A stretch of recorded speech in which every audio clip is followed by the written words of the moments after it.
Now we're going to make one of my all-time favorite recipes, and that is chocolate truffles. It's a super delicious, super simple treat. What I love the most is their small size. Of course, also the very full chocolate flavor, but because they're so small in size, they're just a perfect in-between treat when you're just craving something sweet and you know you get some energy, you get some love from the chocolate, you could say, and it's just a beautiful way to enjoy desserts. Also, a little trick that I want to tell you, a lot of the creams that I'm preparing as fillings for cakes, I also like to serve as truffles. So any of the creams and mousses that you're taught in this class, you can also just transfer them into a truffle mold and then freeze them and then process them in the same way as we're doing here. Simply enrobe them with some chocolate and you'll have a beautiful treat to enjoy. So this is how it goes. We have a double boiler method, so we will melt our cacao butter to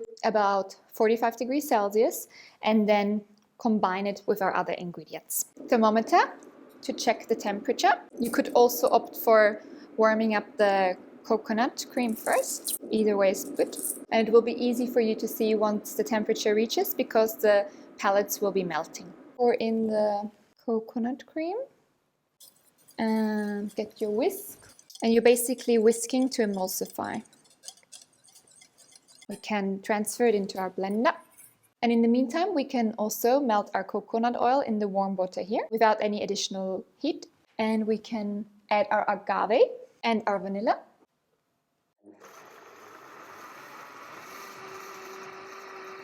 So we basically combined all our liquid ingredients by now and our sweeteners as well and flavoring agents. The reason why we are now only adding our cacao powder last is because it's the dry ingredient.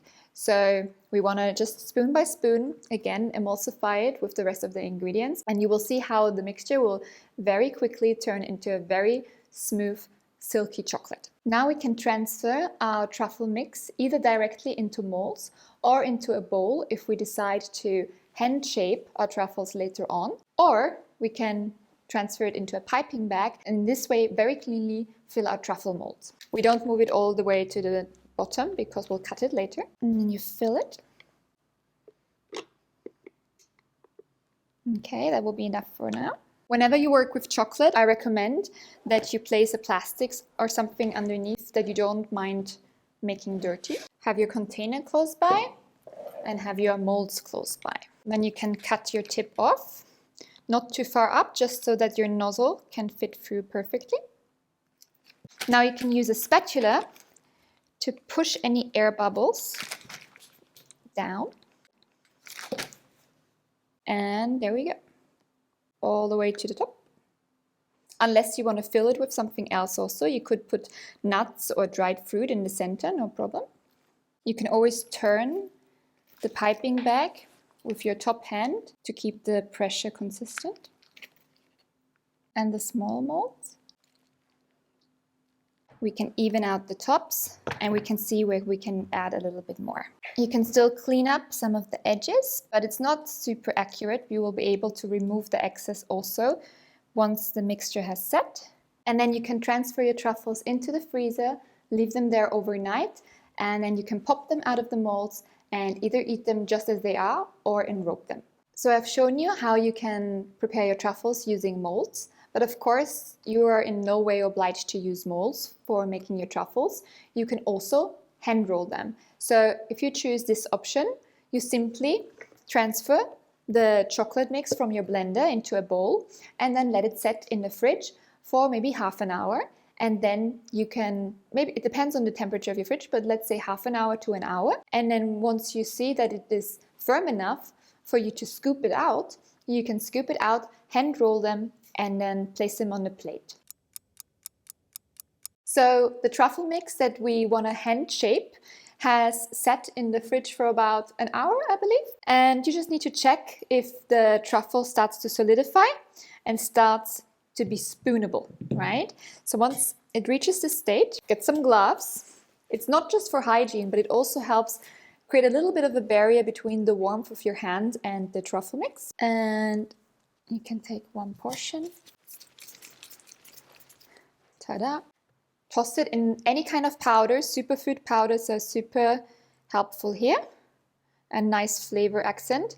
Make sure to dust off any excess and dip on your tray. You can just continue until you finished up all the truffle batter in the same way. And you can see how that by depending on which kind of enrobing fork you use, you can create nice shapes. Here we have your finished truffles, and you can keep them up to 3 months in your freezer. You can also store them in the fridge, but I really don't think that they will last that long. So our truffles have sat in the fridge overnight, in the freezer in fact. We are now ready to enrobe them. So one option is to enrobe them with melted tempered chocolate, and in that way give them a nice crunchy layer from the outside. So I'm going to show you how you can do that. And in order to get them out of the mold, we have to use our fingernail. Just push aside and press at the same time. It's very important to move quickly here, because only if the truffles are completely frozen will get them out. So now we have 2 options when it comes to enrobing our truffles. Well, there's many more, but just in terms of tools, we can use our hands also. We can use the toothpicks like we did with enrobing our fruit, or we can use an enrobing fork. We really want to be quick here because A, there can be condensation happening if we're waiting too long, and B, we really want that flash, so to speak, of truffle against chocolate. So the easy way, one easy way, would be to do it like this and dip and swirl our truffle in the chocolate. Keep turning it until there is no excess coming down, allowing it to drip down, and place in here to completely dry. Another option, so we can also improve the shapes further, to just rolling it one more time, which also helps get rid of some of the condensation. Okay, so here we have one option. The other option is we can take an enrobing fork and move our truffle around and then let it drip. And we can see how it mattens in shine, which tells us that our chocolate is solidifying. And then drip. And you see with this fork we have a nice design here. And there is differently shaped enrobing forks that allows you to give you different kinds of designs. You can store your enrobed truffles either in the fridge or in the freezer. I love having them in the freezer. They still stay actually kind of soft, but yeah, it feels like there is less risk of just munching them. So you can see enrobing your truffles is extremely easy, and it really adds a nice design to it, and it adds this crunchy contrast, which we so love.